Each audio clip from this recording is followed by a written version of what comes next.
नमस्कार. महाराष्ट्र योजना कॉर्नरमध्ये आपल्या सर्वांचे स्वागत आहे. आजच्या व्हिडिओच्या माध्यमातून आपण बघणार आहोत की तुम्ही जर गरोदर महिला असाल व स्तनपान करणाऱ्या महिला असाल तर तुम्हाला मिळणार आहे 5 ते 6,000 रुपये. हो, तुम्ही बरोबर ऐकली आहे की मुलाच्या जन्मानंतर 2 इन्स्टॉलमेंटमध्ये DTC म्हणजेच की डायरेक्ट बँक ट्रान्सफरच्या तुमच्या बँक खात्यांमध्ये भारत सरकार थेट 5,000 पाठवणार आहे. त्यात जर तुम्हाला मुलगी अर्थात लक्ष्मी झाली तर 6,000 रुपये थेट तुमच्या अकाउंटमध्ये येणार आहे. हा लाभ आतापर्यंत 2,82,239 महिलांनी घेतलेला आहे. शिवाय सरकारनं आतापर्यंत 93,50,21,000 पेक्षा जास्त निधी दिलेला आहे. जर तुम्हाला या योजनेचा लाभ घ्यायचा असेल तर तुम्ही माझ्या चॅनलला आताच सबस्क्राईब करून ठेवा, म्हणजेच की जेणेकरून अशीच महत्त्वपूर्ण अपडेट्स तुम्हाला पुढे देखील मिळत राहतील. व चला तर तुमचा जास्त वेळ न घेता आपल्या व्हिडिओला सुरुवात करूया. म्हणजेच की शारीरिक व मानसिक त्रास व आर्थिक त्रास तर बाळाला जन्म देता योग्य सोयी मिळवण्यासाठी आईला बाळाचं पोषण नीट व्हावं व त्यासाठी सरकारने प्रधानमंत्री मातृवंदना योजना लागू केली आहे. आई आणि होणाऱ्या बाळाच्या आरोग्य सुधारण्यासाठी दृष्टीने गर्भवती महिला शिवाय स्तनपान करणाऱ्या महिला कुपोषित राहून त्यांच्यावर किंवा त्यांच्या नवजात बाळांवर यांचा विपरीत परिणाम होऊ नये अगदीच बेताच्या व म्हणजेच की गरिबीच्या परिस्थितीतून येतात त्यांना आर्थिक सहाय्यासाठी मिळावी मदत म्हणून सरकारने प्रधानमंत्री मातृवंदना योजना ही चालू केली आहे. याची योग्य पात्रता म्हणजेच की प्रधानमंत्री मातृवंदना योजनेअंतर्गत लाभ मिळवण्यासाठी यापैकी किमान एका गटात असणं आवश्यक आहे.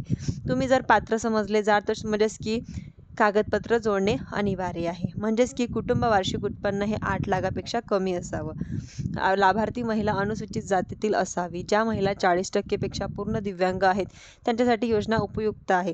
म्हणजेच की पात्र आहेत त्या महिला ज्यांच्याकडे BPLचं कार्ड आहे त्यांना सुद्धा यामध्ये लाभ मिळणार आहे. ज्यांचं बिलो प्रॉपर्टी लाईन शिधापत्रिका म्हणजेच की रेशन कार्ड धारकांना आयुष्यमान भारत प्रधानमंत्री जन आरोग्य योजने लाभार्थी महिला श्रम धारक करणाऱ्या महिला किसान सन्मान निधी योजनेगत लाभार्थी शेतकरी ज्या महिला आहे मनरेगामध्ये जॉब कार्ड असलेल्या ज्या महिला आहे व गरोदर तसेच स्तनपान करणाऱ्या महिला आहे, अंगणवाडी सेविका असेल किंवा मदतनीस असेल, आशा वर्कर्स असतील, असे कागदपत्रे काय लागणार आहे तर तुम्हाला प्रधानमंत्री मातृवंदना योजनेसाठी जी लागणारी कागदपत्रे आहे ती म्हणजेच की आधार कार्ड लागणार आहे, त्यांची झेरॉक्स कॉपी लागणार आहे, बाळ संरक्षण व बाळाच्या लसीसाठी नोंदणी असले पानाची प्रत लागणार आहे, गरोदरपणाची नोंदणी केल्याचे RCH पोर्टलमध्ये लाभार्थ्यांची नोंदणी क्रमांक, लाभार्थीच्या स्वतःच्या आणि कुटुंबांचा सदस्यांचा मोबाईल क्रमांक DBT स्वरूपात यांचा लाभ मिळणार आहे. त्यामुळे तुमच्या बँक अकाउंट असणं गरजेचं आहे. शिवाय ते ॲक्टिव्हमध्ये असणे चालू आहे. म्हणजेच की तुमचं ॲक्टिव्ह असणे जरुरी आहे. म्हणजेच की अकाउंट तुमचं चालू आहे. मोबाईल नंबर बँकशी खात्याशी लिंक असणं आवश्यक आहे.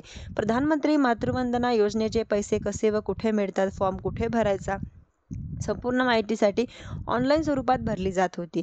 परंतु आता तुमच्या जवळच्या अंगणवाडीच्यात जाऊन तुम्ही फॉर्म भरायचा आहे. आता सगळ्यात महत्त्वाचं म्हणजेच की पैसे कसे मिळणार आहे तर म्हणजेच की महिलेला 5,000 रुपये मिळणार आहे. दुसऱ्यांदा आई होणाऱ्या महिलेला जर मुलगी झाली तर 6,000 रुपये मिळणार आहे. DBT म्हणजेच की डायरेक्ट तुमच्या बँक खात्यांमध्ये जमा होणार आहे. पैसे एकदम मिळणार आहे.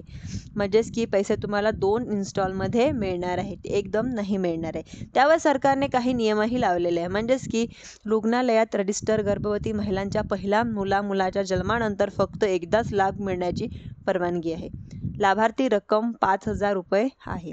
म्हणजेच की पगारी प्रसूती रजेवर म्हणजेच की पेड मॅटर्निटी लिव्ह असलेल्या महिलांसाठी योजनेचा लाभ मिळणार नाही.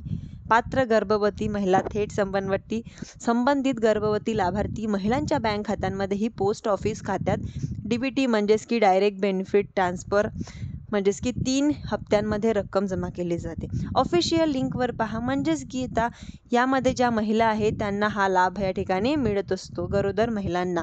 तुम्ही जर माझ्या चॅनलवरती पहिल्यांदा असाल तर चॅनलला लाईक, सबस्क्राईब आणि शेअर करायला विसरू नका. धन्यवाद.